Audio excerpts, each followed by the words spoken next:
Welcome back to Kavitha Chris channel. இன்றைக்கி நம்ம சேனலில் உடச்ச நாட்டுக்கோழி முட்டை மசாலா கறி எப்படி பண்ணுறது அப்படின்றத பார்க்க போகிறோம். இது சாதத்துக்கூடையோ சப்பாத்தி இட்லி தோசை எல்லாத்துக்கூடையும் சூப்பராக இருக்கும்.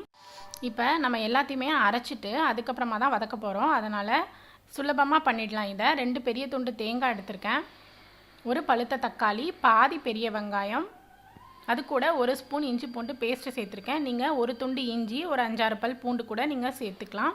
என்கிட்ட பேஸ்ட்டாக இருக்கிறதுனால நான் பேஸ்ட்டை ஆட் பண்ணியிருக்கேன். இது கூட 1/2 ஸ்பூன் மஞ்சள் தூள், 1 டீஸ்பூன் அளவு கரம் மசாலா, 1 ஸ்பூன் அளவு மிளகு ஜீரகத்தூள், அதே மாதிரி 1 ஸ்பூன் சோம்புத்தூள் சேர்த்துக்கோங்க.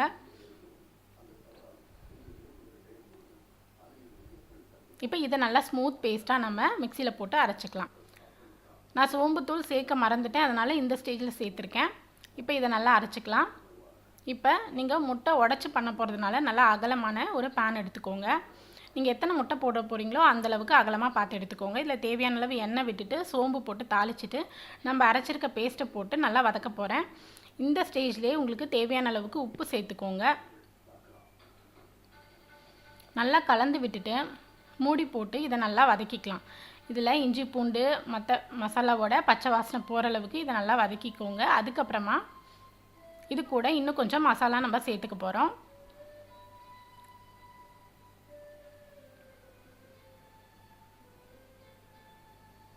நீங்கள் சப்பாத்திக்கு இதை தொட்டுக்கிற மாதிரி இருந்தால் புளிப்புக்காக இன்னும் கூட தக்காளி சேர்த்துக்கலாம். இது வந்து நான் ரைஸ்க்காக பண்ணிகிட்ருக்கேன். இதில் 1/2 ஸ்பூன் அளவு மல்லித்தூள், காரத்துக்காக 1 ஸ்பூன் வரமிளகாய் தூள், அதுக்கப்புறமா காஷ்மீரி ரெட் சில்லி சேர்த்துருக்கேன் கலருக்காக. கொஞ்சம் உப்பு பத்தலை, அதனால் உப்பும் சேர்த்துருக்கேன். இப்போ இதை எல்லாத்தையும் நல்லா கலந்து விட்டுக்கலாம். கலந்து விட்டு மூடி போட்டு மிதமான சூட்டில் நல்லா வதக்கி எடுத்துருங்க. இந்த மாதிரி எண்ணெயெல்லாம் பிரிஞ்சு வரணும். இப்போ மசாலாவோட பச்சை வாசனையெல்லாம் போயிடுச்சு. இதில் கொஞ்சமாக கருவேப்பிலை சேர்த்துட்டு தேவையான அளவு தண்ணி சேர்த்துக்கலாம்.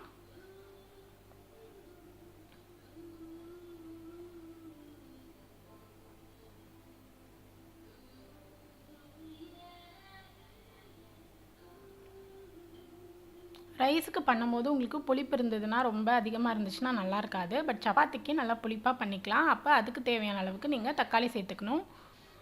இப்போ இதில் நான் 5 முட்டை உடச்சி ஊற்றிருக்கேன். முட்டையை தனித்தனியாக கேப் விட்டு நீங்கள் உடச்சி ஊற்றணும். ஊற்றிட்டு சிம்மில் வச்சுட்டு ஊற்றும் போது அதுக்கப்புறமா மீடியம் ஃப்ளேமில் வச்சுட்டு மூடி போட்டுடுங்க. ஒரு சைடு நல்லா வேகணும். வெந்ததுக்கப்புறமா தான் இதை நம்ம பரட்டி போட போகிறோம். இப்போ நான் மூடி போட்டுட்டேன். இப்போ இது வெந்துருச்சு ஒரு சைடு, அதுக்கப்புறம் பரட்டி போட்டுடலாம். முட்டையை உடஞ்சிடாமல் நீங்கள் பரட்டி போடணும். இந்த மாதிரி மசாலா கூட முட்டையை உடச்சி வேக வைக்கும் போது நம்ம பாயில் பண்ணதை விடையும் ஆம்லேட் பண்ணுறதை விடையும் முட்டை ரொம்ப டேஸ்ட்டாக கிடைக்கும் நமக்கு. பாருங்கள், எண்ணெயெல்லாம் பிரிஞ்சு பார்க்கவே ரொம்ப கலர்ஃபுல்லாக இருக்குது. சாப்பிட்றதுக்கும் நல்லா டேஸ்ட்டாக இருக்கும். இப்போ நான் இன்னொரு பக்கம் திருப்பி போட்டிருக்கேன். அவ்வளோதான், நம்மளோட சுவையான உடச்ச நாட்டுக்கோழி முட்டை மசாலா கறி ரெடி ஆகிடுச்சு. இது நான் சைட் டிஷ் மாதிரி பண்ணியிருக்கேன். இதை மெயின் டிஷ்ஷாக பண்ணணுன்னா நீங்கள் இன்னும் கொஞ்சம் தண்ணி, மிளகாத்தூள், தேங்காய் எல்லாம் அதுக்கு தகுந்த மாதிரி நீங்கள் ஆட் பண்ணிக்கணும். உங்களுக்கு இதை குழம்பு மாதிரி பண்ணுறது வீடியோ கூட இன்னொரு நாள் நான் கண்டிப்பாக அப்லோட் பண்ணுறேன்.